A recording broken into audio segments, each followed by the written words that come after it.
She was judged for her old scarf, her cane, and her age. But one sentence changed everything. You've just made the biggest mistake of your career. You won't believe who she really was, or what happened next. This isn't just a lesson in manners or professional ethics. It's a stunning social reversal, where quiet authority speaks louder than arrogance ever could. Stay with us as this powerful story unfolds. Under the cold fluorescent lights of Gate 4 at Westbrook International Airport in Chicago, the crowd of passengers bustled about as usual. Announcements echoed over the intercom, mixing with the rattling wheels of rolling suitcases and the soft drip of coffee in the corner lounge. But in a single instant, everything seemed to pause, as if time itself froze after a sharp clack, the sound of an expensive ivory-handled cane striking the polished tile floor. Evelyn Bradford, 74 years old, stood still in an emerald silk dress and an ivory scarf draped elegantly around her shoulders. Her face remained composed, though her hands trembled ever so slightly. The ebony cane touched the floor again, the sound echoing like a strange bell amid the busy crowd. Standing before her was Jessica Hale, the lead flight attendant for Haven Air. Standing tall, arm extended toward the side aisle with a stern expression and eyes cold as steel. "I've made myself very clear, ma'am. This lane is for first-class passengers only. Please don't waste my time." Jessica enunciated each word with a blend of disdain and arrogance, loud enough for those nearby to hear. Eyes began to turn toward them, curious, confused, and even a little uncomfortable. No one spoke. Everyone waited for the elderly woman's reaction. Evelyn didn't argue. She simply bent down, slowly picked up her cane, gently wiped the tip with her silk scarf as if brushing away a speck of dust, and lifted her head to look Jessica square in the eyes. There was no anger, no indignation, just an eerily calm composure, an unshaken gaze so clear and steady that Jessica instinctively stepped back. "You've just made the biggest mistake of your career," Evelyn said softly, but with a clarity that carried across a 10-foot radius. That one sentence struck the air of the busy terminal like a silent yet thunderous blow. The boarding area fell into a strange hush. Some people stopped walking. Passengers in the waiting area exchanged glances. Someone whispered, "Who is she?" But Evelyn offered no answer. She simply stood tall, her hand resting lightly on the cane, shoulders upright as if untouched by time. She didn't need to say another word. That single line had already left a powerful echo in the minds of everyone who had witnessed it. Daniel Whitman, a young businessman standing nearby, tightened the strap of his briefcase and glanced at the woman with new eyes. He didn't know who she was, but he knew he had just seen something he would recount for years to come. And Jessica Hale? She stood frozen, her face pale, her heart pounding. A voice inside her whispered truth she wasn't ready to face. "Maybe I just did something I can't undo." And she was right. That moment, and those words, were only the beginning. Westbrook Airport held its breath. No one spoke. No one moved.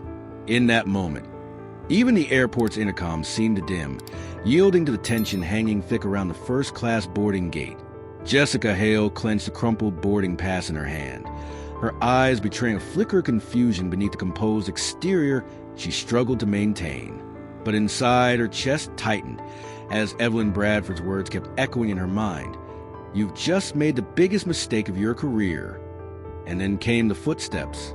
Steady, unmistakable. The staff turned their heads almost in unison. A man in a navy blue suit approached, the Haven Air senior executive badge gleaming on his left chest. It was Thomas Kincaid, senior executive director of the Airline. He didn't look at Jessica first. Instead, he walked straight up to Evelyn and stopped in front of her.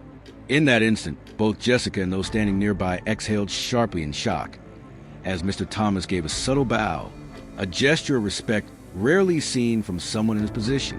"Please forgive us, Mrs. Bradford," he said clearly, his deep voice resonating with authority. "On behalf of Haven Air, I sincerely apologize for this unacceptable delay. Your seat is ready. We are truly honored to have you aboard today's flight." Whispers rippled through the waiting area. A ground staff member nearly dropped their walkie-talkie at the mention of her name. Jessica snapped her head up, her face draining of color. Bradford?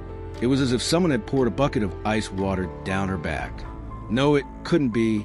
Mrs. Evelyn Bradford, Thomas said, pronouncing each word slowly as he turned to Jessica, his gaze cold as steel, is not just a first-class passenger. She is the founding chairwoman of Haven Air, the woman who built this airline from the ground up and devoted nearly 40 years of her life laying every cornerstone of what you're standing in right now. A collective gasp swept through the crowd. Some covered their mouths. Others cursed themselves for not realizing sooner. Jessica stood frozen, her eyes staring blankly into the void. Did you confirm the passenger's credentials before you acted that way? Thomas asked, his voice no longer angry, but steeped in disappointment. Or did you judge her based on the scarf and the unbranded shoes? Jessica swallowed hard, unable to form a single word. Sweat beaded along her temples. She knew this wasn't going to end with a simple apology. Evelyn still said nothing. She simply nodded politely to Thomas, then adjusted her scarf as if the confrontation moments ago had been nothing more than a passing breeze. Her quiet command, needing no title, no show of power, had now been named. Evelyn Bradford, the woman no one expected. And Jessica Hale could only stand there, feeling each heartbeat slam against the sinking depths of her career. Under the stark white lights of the boarding gate, Jessica stood frozen, like a wax figure caught in a spotlight. Around her, dozens of passengers remained visibly stunned. Some whispered behind cupped hands. Others pulled out their phones. Whether to check the news or record the unfolding humiliation, it was unclear. And at the center of it all stood Evelyn Bradford in her emerald dress and cream silk scarf, exuding a calm so commanding it felt like an anchor in the middle of a storm. Thomas Kincaid had already turned back toward the executive lounge. But before leaving, he left Jessica with just one sentence. You know what you need to do. Jessica swallowed hard. Her throat tightened, as if the apology caught there was a stone too heavy to dislodge. She turned to Evelyn, voice raspy and weak. I'm sorry, Mrs. Bradford, for being disrespectful. Some nearby passengers furrowed their brows. The apology, stiff and half-hearted, satisfied no one, but Evelyn remained still. She tilted her head slightly, her gaze not angry but unshakably calm, and that calm unsettled Jessica more than rage ever could. Evelyn gently lifted a glass of water brought by Kayla, the other flight attendant, took a sip, and set it down beside her. Then she turned back to Jessica, her voice soft, yet cold as steel. You've said the words to me. Jessica nodded, barely daring to breathe. Now, Evelyn continued, her tone sharp as a gavel. Say them again, to everyone who witnessed the humiliation you inflicted on me earlier. The air froze in a single heartbeat. It wasn't a shout. There was no raised hand, no slamming fist. But the command struck like a judge's verdict. No one in that room could mistake who was truly in control. Jessica glanced around, as if searching for an escape hatch. But every gaze in the room had already locked onto her. A young passenger flipped his phone to record. A middle-aged woman gripped her husband's hand, eyes brimming with anticipation. Kayla stood off to the side, silent. But her face made it clear justice was expected. Jessica's throat was dry. She took a long, steadying breath. I'd like to offer my sincere apology to everyone present at the first-class boarding gate for Flight 714. Her voice trembled in the first few words, but gradually steadied. I was wrong to judge a passenger based on appearance. I failed to properly verify information, acted unprofessionally, and I hurt someone who deserves great respect. Evelyn neither nodded nor shook her head. She simply stood still, listening as if the apology were a silent piece of music only she could hear. I take full responsibility for my actions, Jessica continued, her gaze fixed on the floor, and I sincerely apologize for causing you to witness such unworthy behavior in the service environment we strive to uphold.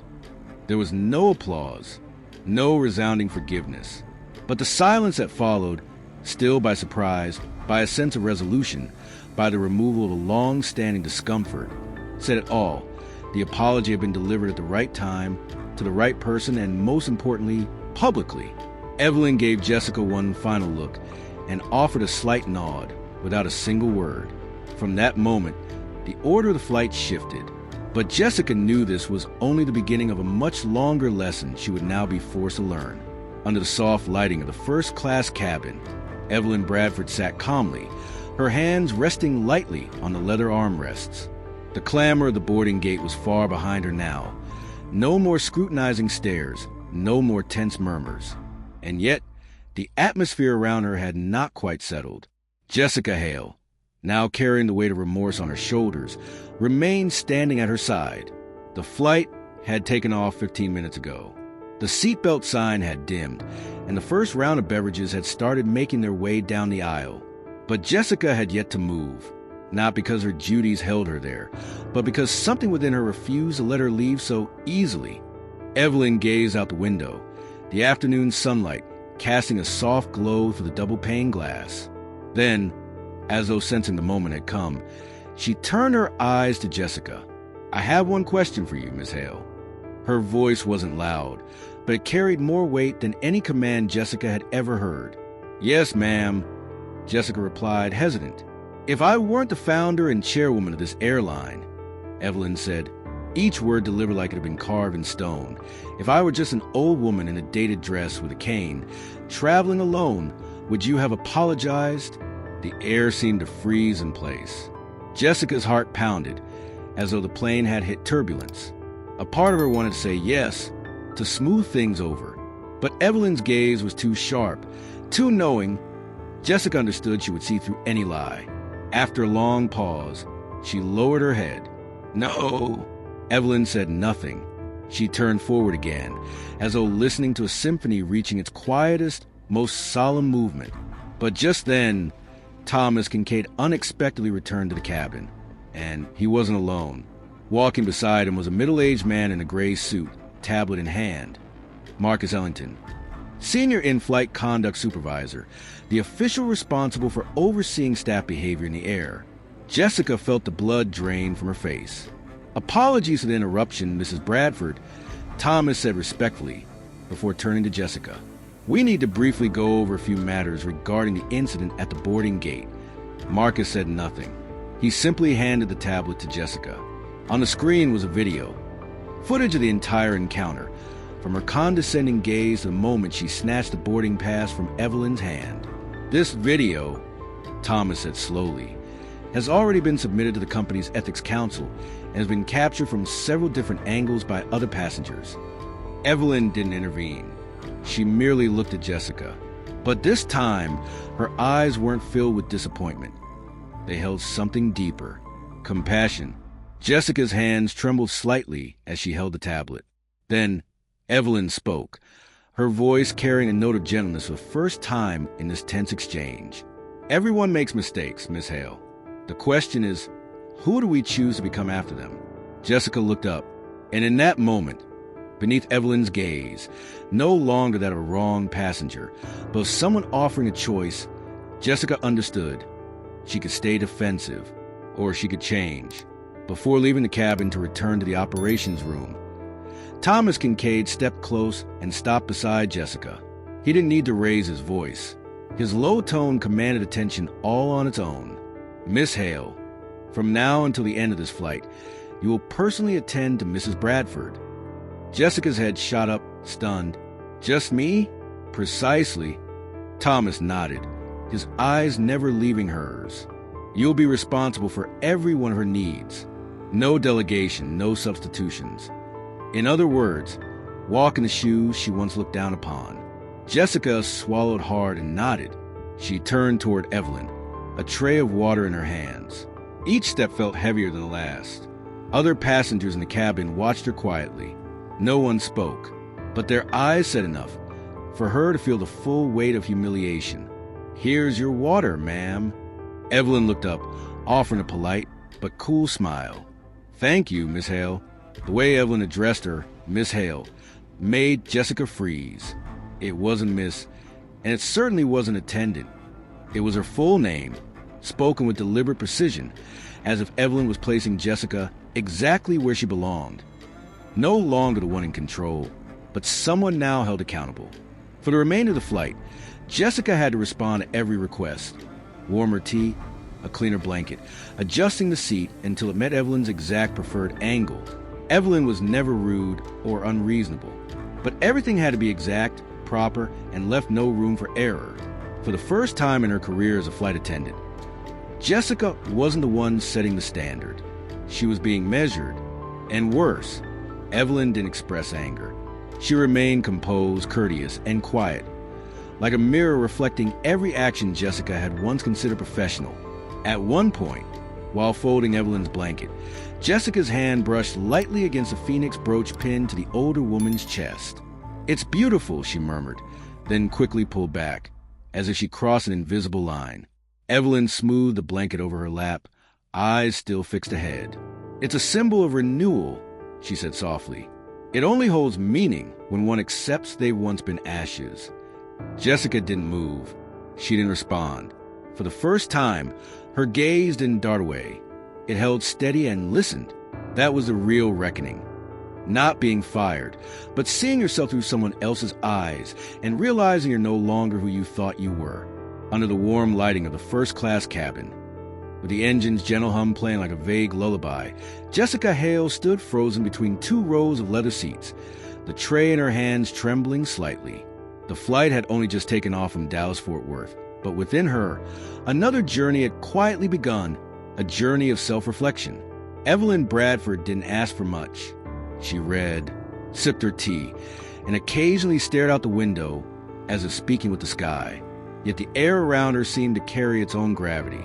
Every time Jessica passed by, it felt like she was entering a different space. Still, deep, and impossible to deceive. No words of blame. No scornful glances. Just a steady, unnerving calm that made Jessica feel more exposed than any reprimand ever had in all her training sessions.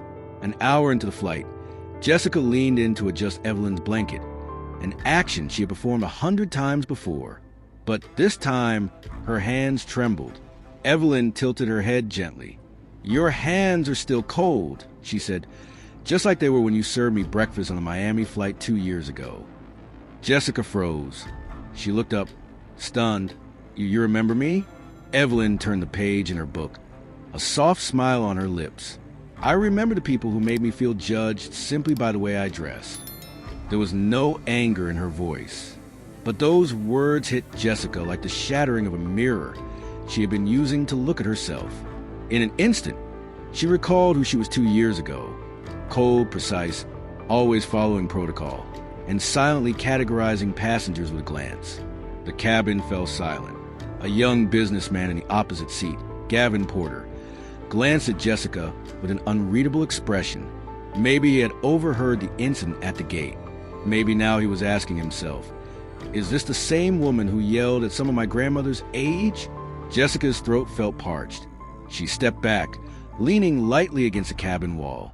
The footsteps of the other flight attendants echoed steadily through the aisle. But to her, everything felt like it was moving in slow motion. Throughout the rest of the flight, Evelyn said very little, but her silence was like a small, persistent needle, pricking through the confident shell Jessica had carried her entire career. No lectures, no authority, just presence. Near the end of the flight, as Jessica cleared Evelyn's tray, the older woman quietly asked, "Have you ever been turned away just because someone decided you didn't belong somewhere?" Jessica tightened her grip around the empty glass. It was a question that needed no answer, because even she wasn't sure she had ever truly felt that. But now, she had made someone else feel it. And in that silence, Jessica realized the worst mistake wasn't misjudging someone. It was believing she had the right to do so. "I'm not asking for another apology," Evelyn said after a long pause. "I just want to understand why."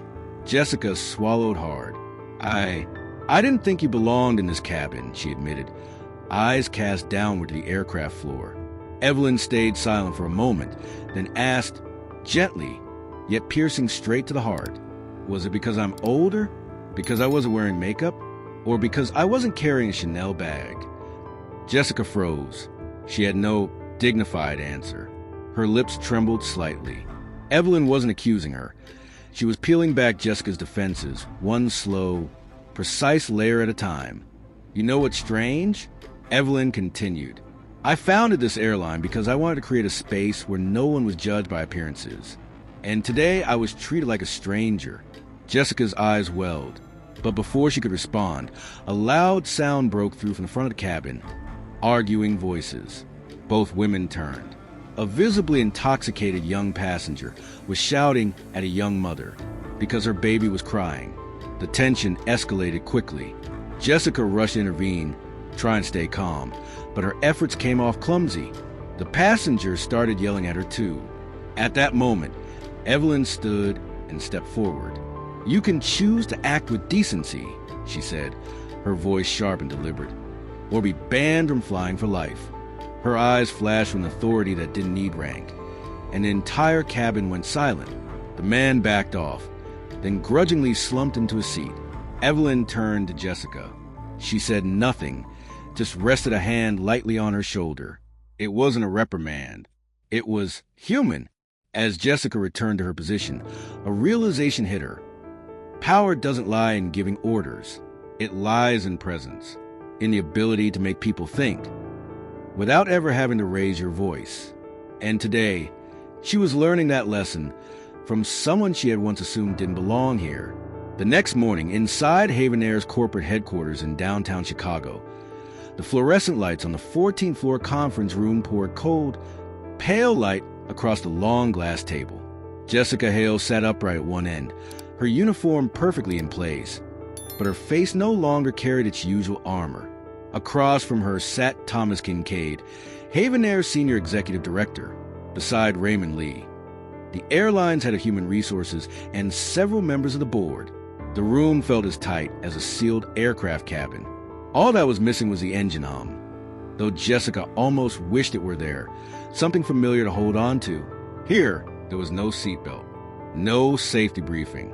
Thomas opened the meeting with a tone heavy as forged steel. "Ms. Hale, we've convened this session to hear your formal account regarding the incident that occurred yesterday at the first-class boarding gate, specifically your conduct toward passenger Evelyn Bradford." Jessica swallowed hard. Mrs. Evelyn, that woman, whom she had once mistaken for someone out of place, had since shattered every assumption she held about what discrimination really looked like. Raymond leaned forward, his voice calm but loaded. "Do you have anything to say for yourself?" Everyone in the room braced for the usual line. Stress, miscommunication, high-pressure environments. But Jessica didn't reach for a lifeline. Instead, she took a slow breath and spoke with surprising steadiness, even to herself. "I was wrong." Chairs shifted, eyes lifted. "I looked at someone who didn't fit the image I had in my mind of first-class passenger, and I made a decision right then and there that she didn't belong. I didn't verify her information. I acted with disrespect.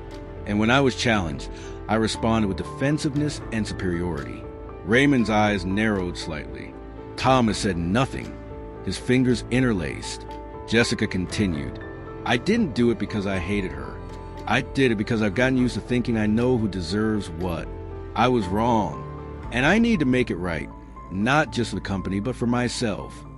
Thomas asked, slowly, "And how do you intend to make it right?" Jessica looked directly at him. "I like to undergo retraining, not just in technical service skills, but in everything I used to dismiss. Understanding unconscious bias, learning about equity, and how to listen to passengers with both my eyes and my heart, not just judged by their clothes or age." The conference room fell silent again. But this time, it wasn't discomfort. It was surprise. Raymond flipped through a few pages of the report. "Mrs. Evelyn Bradford didn't request your termination. On the contrary, she asked that you be given a chance to make amends, because she believes a sincere apology shouldn't be an ending. It should be a beginning." Jessica blinked, her heart slowing, but with more weight behind each beat. Thomas gave a slight nod. "We'll consider the proposal." And as Jessica was asked to leave the room to await the final decision, she realized this wasn't the end of her career as she'd once feared. This might just be the beginning of an entirely new chapter. About 30 minutes later, Jessica Hale was invited back into the conference room. She entered with her posture straight, but her thoughts swirling.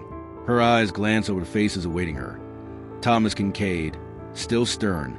Raymond Lee, composed as always. and beside them now sat Marcus Ellington, Haven Air's deputy executive director, who had just joined the meeting from the executive office. It was Marcus who spoke first. Ms. Hale, after reviewing the entire situation and considering feedback from all involved parties, especially from Mrs. Evelyn Bradford, we've reached a final decision. Jessica clenched her hand slightly, focusing on steadying her breath. You will not be terminated, Marcus said plainly. Her eyes widened.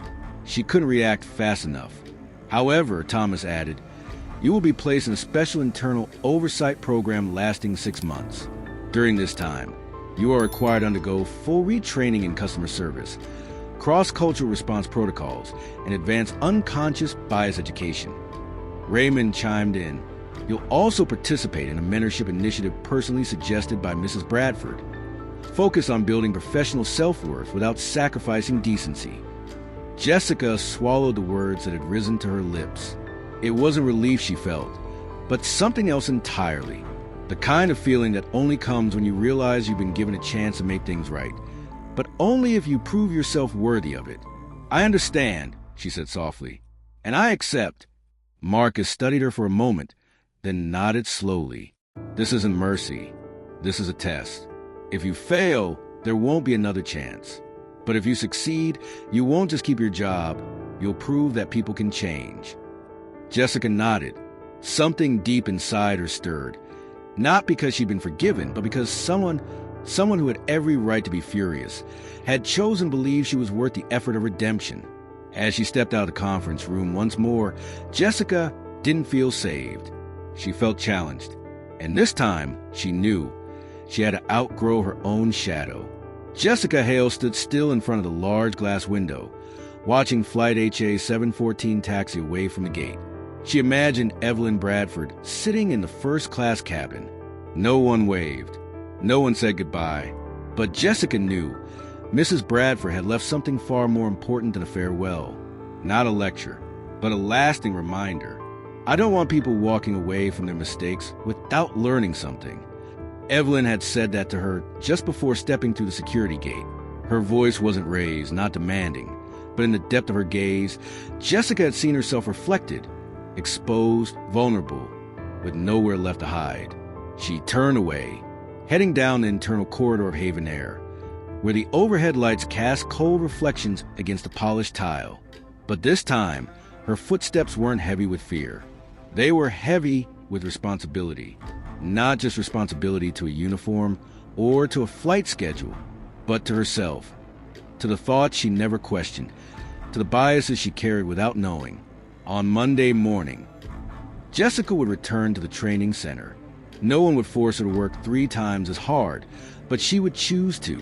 No one would stand behind her with a clipboard, but she knew Evelyn's eyes would still be there, not to judge, but to see who she would become. For the first time in her life, Jessica wasn't trying to hold on to a job. She was trying to become a person worthy of it.